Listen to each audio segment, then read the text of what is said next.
BP high हो तो क्या करें? बीपी हाई में क्या करना चाहिए? बीपी का क्या इलाज है? आज हम इस पर बात करेंगे। Welcome to this video viewers.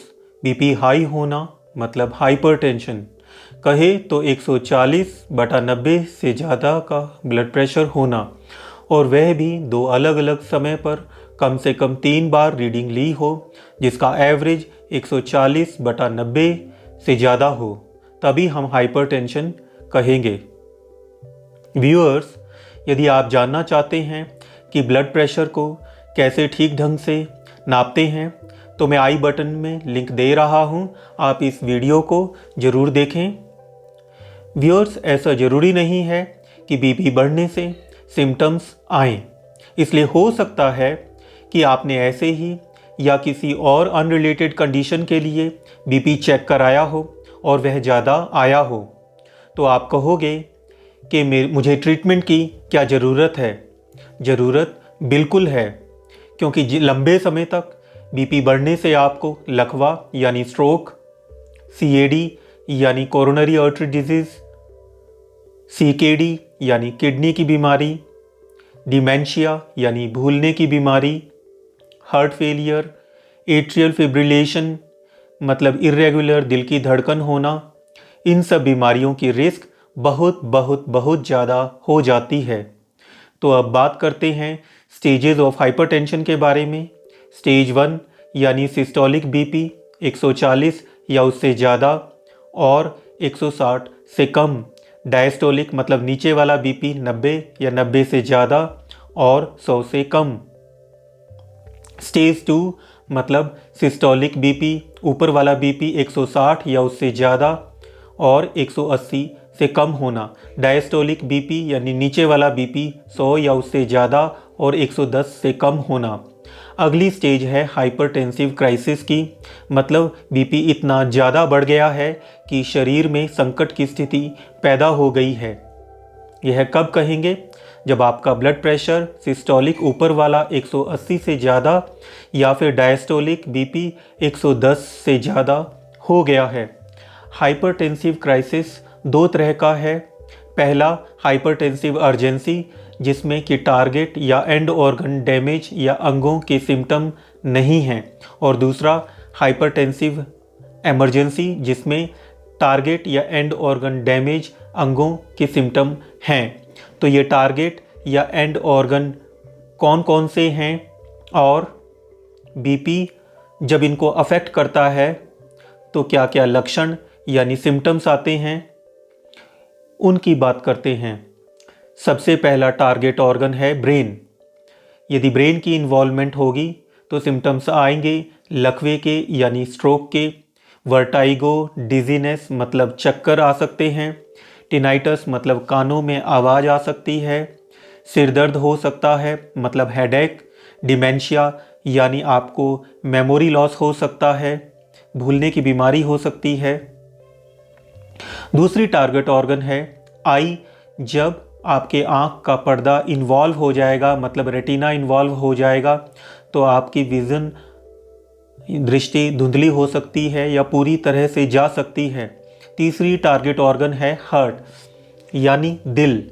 यदि दिल का इन्वॉल्वमेंट होगा तो आपको छाती में दर्द, आपको मायोकार्डियल इन्फार्क्शन यानी हार्ट अटैक पड़ सकता है, पैल्पिटेशन यानी दिल की धड़कन तेज हो जाना और बहुत ज़्यादा महसूस होना, जिसकी वजह से आप परेशान हो जाएंगे, शॉर्टनेस ऑफ ब्रेथ यानी सांस फूल सकता है, पीडल एडिमा मतलब आपके पैरों में स्वेलिंग आ सकती है, एट्रियल फिब्रिलेशन यानी आपकी दिल की धड़कन इरेगुलर हो सकती है। चौथी जो टारगेट ऑर्गन है वह है लंग्स यानी फेफड़े। जिनकी इन्वॉल्वमेंट हो जाएगी तो छाती में दर्द हो सकता है, शॉर्टनेस ऑफ ब्रेथ मतलब सांस फूल सकता है। पांचवी जो टारगेट ऑर्गन है वह है किडनी। यदि किडनी की इन्वॉल्वमेंट हो जाएगी तो उसकी वजह से आपको हिमेचूरिया यानी पेशाब में खून आना, नॉक्टूरिया यानी रात को बार बार पेशाब जाना हो सकता है। छठी जो टारगेट ऑर्गन है वह है आपकी हाथ और पैरों की जो बड़ी बड़ी ब्लड वेसल्स हैं, ब्लड वाहिनी हैं, आर्टरीज़ हैं, उनकी यदि बीमारी हो जाएगी तो क्लाउडिकेशन मतलब पैरों में क्रैम्पी पेन होना, पैरों का रंग बदल जाना, अल्सर होना हो सकता है। आपकी नाक से खून भी आ सकता है।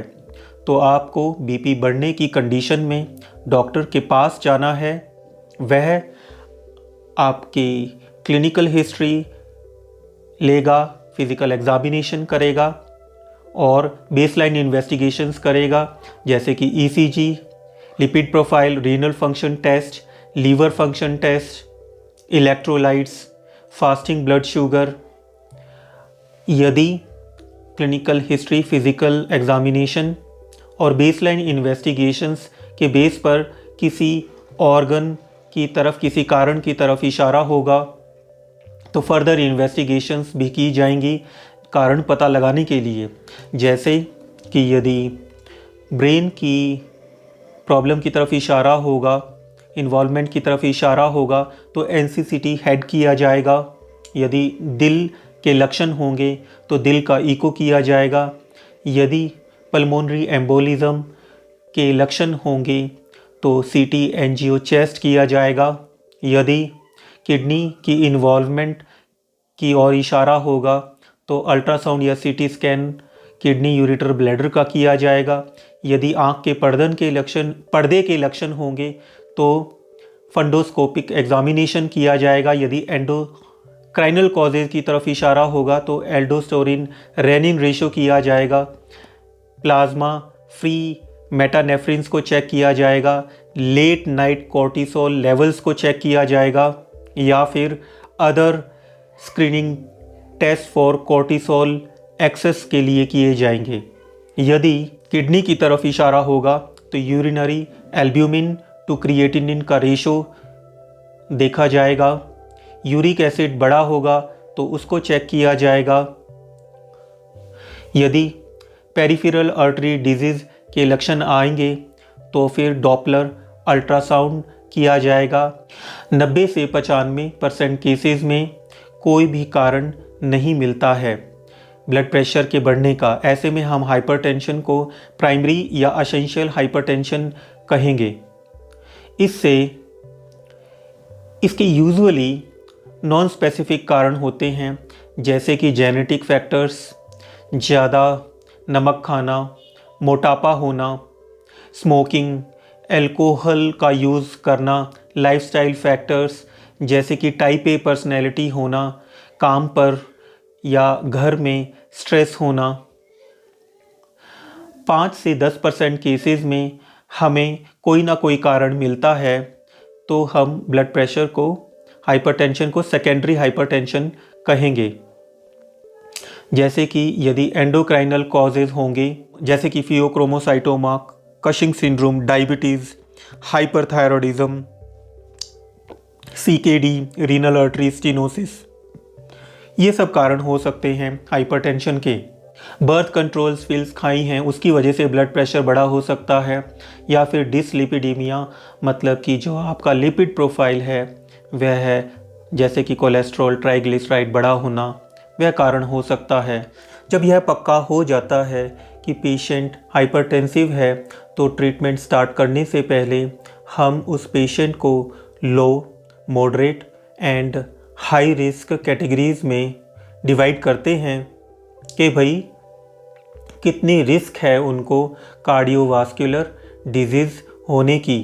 कार्डियो मतलब दिल, वास्कुलर मतलब खून की जो रक्त वाहिनियाँ यानी ब्लड वेसल्स हैं उनकी बीमारी होने की। ऐसा इसलिए क्योंकि ट्रीटमेंट जो है वह इस रिस्क कैटेगरी के ऊपर डिपेंड करता है।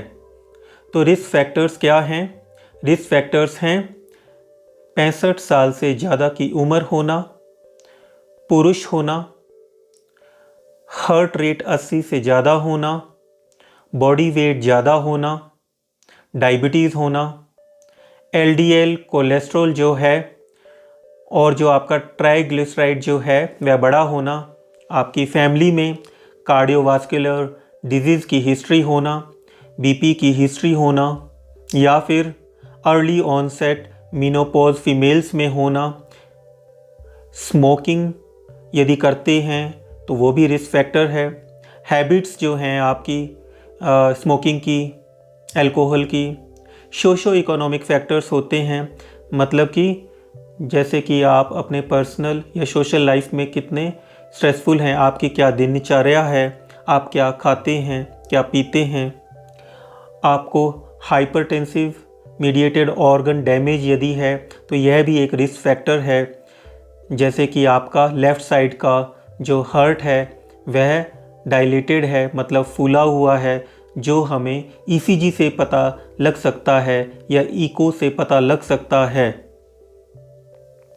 यदि आपको बीपी की वजह से सीकेडी है, मतलब क्रोनिक किडनी डिजीज़ है, जिसकी वजह से आपका क्रिएटिनिन बढ़ा हुआ है, या फिर ईजीएफआर कम है, या फिर आपको पहले से ही हार्ट डिजीज़ है, हार्ट फेलियर है, स्ट्रोक यानी लकवा है, पेरिफेरल वास्कुलर डिजीज़ है, एट्रियल फिब्रिलेशन है, सीकेडी स्टेज 3 है, तो इन रिस्क फैक्टर्स को लेके हम पेशेंट को लो, मॉडरेट, हाई कैटेगरीज में बांटेंगे। यदि पेशेंट में कोई भी रिस्क फैक्टर्स नहीं हैं और उसका ब्लड प्रेशर हाई नॉर्मल है, मतलब 130 या उससे ज़्यादा है और 140 से कम है, डायस्टोलिक बीपी 85 या 85 से ज़्यादा और 90 से कम, तो लो रिस्क है कार्डियोवास्कुलर डिजीज़ की। यदि ग्रेड 1 हाइपरटेंशन है तो भी लो रिस्क है। यदि ग्रेड 2 हाइपरटेंशन है तो मॉडरेट टू हाई रिस्क है। अब यदि एक या दो रिस्क फैक्टर्स मिलते हैं हमें इस पेशेंट में और उसका ब्लड प्रेशर हाई नॉर्मल है तो लो रिस्क है, ग्रेड 1 है तो मॉडरेट रिस्क है, ग्रेड 2 है तो हाई रिस्क है कार्डियोवास्कुलर डिजीज़ होने की। अगर 3 या 3 से ज़्यादा रिस्क फैक्टर्स मिलते हैं तो यदि उसका ब्लड प्रेशर हाई नॉर्मल है तो लो टू मॉडरेट रिस्क है। यदि ग्रेड 1 है ब्लड प्रेशर तो हाई रिस्क है, यदि ग्रेड 2 है तो भी हाई रिस्क है। यदि किसी भी पेशेंट में हाइपरटेंशन मीडिएटेड ऑर्गन डैमेज है, सीकेडी ग्रेड 3 है, डायबिटीज़ है, कार्डियोवास्कुलर डिजीज़ है, तो उसका ब्लड प्रेशर यदि हाई नॉर्मल है तो वो भी उसको हाई रिस्क कैटेगरी में रखा जाएगा। ग्रेड 2 है तो भी हाई रिस्क है। तो अब बात करते हैं ट्रीटमेंट की। जब यह एस्टेब्लिश हो जाएगा कि यह हाइपरटेंसिव है पेशेंट, तो उनको सबसे पहले हम लाइफस्टाइल चेंजेस लाने के लिए बोलेंगे। यदि ग्रेड 1 है, ग्रेड 1 हाइपरटेंसिव है और उसके कोई भी रिस्क फैक्टर्स नहीं है तो लाइफस्टाइल चेंजेस ही करेंगे, कोई दवाई नहीं देंगे और 3 महीने बाद उसको रीअसेस किया जाएगा। यदि वह पेशेंट हाई रिस्क है तो उसको इमीडिएटली दवाई पर डाल दिया जाएगा मुंह से। यदि पेशेंट ग्रेड 2 हाइपरटेंसिव है तो उसको लाइफस्टाइल मॉडिफिकेशन के साथ साथ मुंह से दवाइयों पर इमीडिएटली डाला जाएगा। तो अब बात करते हैं 3 महीने बाद जो बीपी को कंट्रोल करने का हमारा टारगेट है वह कितना है। यदि 65 साल से कम की आयु है तो 130/80 से ज़्यादा और 140/90 से कम होना चाहिए। यदि 65 साल से ज़्यादा का पेशेंट है तो ब्लड प्रेशर 140/90 से कम होना चाहिए। यदि किसी पेशेंट का बहुत ज़्यादा ब्लड प्रेशर बढ़ा हुआ है तो कम से कम 3 महीने में उसका सिस्टोलिक बीपी 20 पॉइंट मतलब 20 mmHg कम होना चाहिए और कम से कम जो डायस्टोलिक बीपी है 10 mmHg जरूर कम होना चाहिए। यह हमारा टारगेट है। सबसे पहले आपका डॉक्टर उनको अर्ब्स यानी कि एंजियोटेंसिन रेनिन ब्लॉकर्स या फिर एस इनहिबिटर की कैटेगरी की दवाइयाँ और calcium channel blockers low dose में देगा। लो डोज मतलब फुल डोज से हाफ की डोज देगा। यदि इससे कंट्रोल नहीं होगा तो वह आपको इन दोनों कैटेगरीज की दवाइयों जो हैं वो फुल डोज में देंगे। तब भी नहीं होगा तो डायूरेटिक्स वो ऐड करेगा, मतलब ज़्यादा पेशाब आएगा आपको और आपके ब्लड में से पानी निकलेगा और आपका ब्लड प्रेशर कम होगा। तब भी नहीं यदि होगा तो रेजिस्टेंस हाइपरटेंसिव्स में स्पाइरोनोलैक्टोन ऐड करते हैं। साथ में यदि लो, मीडियम, हाई रिस्क पेशेंट यदि हम कैटेगराइज करते हैं तो हम उसको एंटीप्लेटलेट यानी एस्पिरिन की गोली भी देते हैं। साथ साथ आपकी जो और भी कोमोबिडिटीज़ हैं, मतलब दूसरी बीमारियां, जैसे कि आपका कोलेस्ट्रॉल बढ़ा होना, ट्राइग्लिसराइड्स बढ़ा होना, जैसे शुगर बढ़ी हुई होगी, थायराइड बढ़ा हुआ होगा, उन सब को भी ट्रीट किया जाएगा साथ साथ। तो अब बात करते हैं हाइपरटेंसिव क्राइसिस के ट्रीटमेंट के बारे में। यदि हाइपरटेंसिव अर्जेंसी है तो मुंह से गोली दी जाएगी और टारगेट होगा कि 1-2 दिन में आपका ब्लड प्रेशर कम हो जाए। यदि हाइपरटेंसिव इमरजेंसी होगी तो जल्दी जल्दी आपका रैपिड डायग्नोस्टिक वर्कअप किया जाएगा, आपके बीपी को जल्दी से कम किया जाएगा आईवी इंजेक्शन देके, जिससे कि जो टारगेट ऑर्गन डैमेज चला हुआ है उसको इमीडिएटली रोका जा सके। कौन सी दवाई देनी है यह डिसाइड होता है कि कौन सा टारगेट ऑर्गन इन्वॉल्व है।